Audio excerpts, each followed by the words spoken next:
President Trump welcomes another head of state to the White House. He's holding his first face-to-face meeting with Turkish President Recep Tayyip Erdogan. We've had a great relationship, and we will make it even better. President Trump says it was a great honor to welcome Erdogan. The Turkish leader says both countries will continue to work alongside each other at the United Nations and NATO. The meeting comes a week after news the U.S. would arm Kurds fighting ISIS in Syria. It's a move that upset Turkey, which views Kurdish forces as terrorists. Joining us now is Aykan Erdemir, a senior fellow with the Foundation for Defense of Democracies and a former member of the Turkish parliament. Thanks for being with us. You know, Turkey is an important U.S. ally, and there is been some tension recently, at least with that point that I'd last made about the Kurdish forces. Do you think that the two leaders can come to an agreement on this issue? A U-turn on the U.S. side is impossible. U.S. is already committed to working with the YPG, the Kurdish group, in liberating Raqqa. And the best at this point Turkey can hope for is post-liberation Raqqa could be Arab-dominated rule and not Kurdish-dominated rule.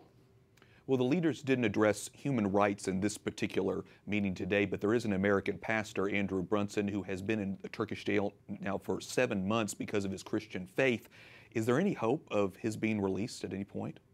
Actually, in the run-up to the meeting, there have been reminders both from the Congress, from various faith organizations, for President Trump to mention the issue to Turkish President Erdogan. And we have to keep in mind that Pastor Brunson is just the tip of the iceberg.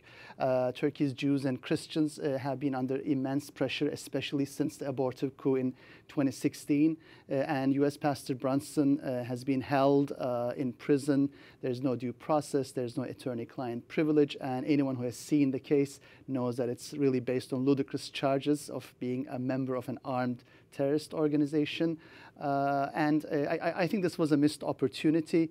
We know that the Turkish government is quite, let's say, open to shaming, naming and shaming. And I think it's very important to keep constant pressure so that not only U.S. Pastor Brunson is released, but also that other Christians and Jews under similar kind of pressure get some relief. Well, President Erdogan faces his own pressure in his own country, especially after a recent referendum vote, which essentially gave him even more powers. And in the meantime, though, President Trump has congratulated him.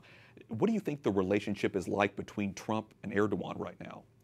I think President Erdogan is in a deep state of panic because following the recent referendum in Turkey, President Erdogan was feeling that he has a legitimacy crisis because he was caught red-handed in rigging the ballot box. You know, this was in international reports. So the phone call from President Trump to President Erdogan was a lifeline back then.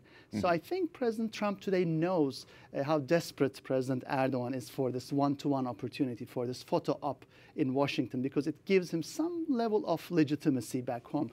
So I think from this point on, President Trump's treatment of President Erdogan would be mostly through the pleasantries exchange. It's more rhetoric rather than delivering on the key issues like the YPG or the extradition case or the case of a Turkish-Iranian sanctions buster tried in New York. Diplomacy is such a key issue here. Dr. Aykan Erdemir, Senior Fellow for the Foundation for the Defense of Democracies and former member of the Turkish Parliament. Thanks so much for being with us. Thank you.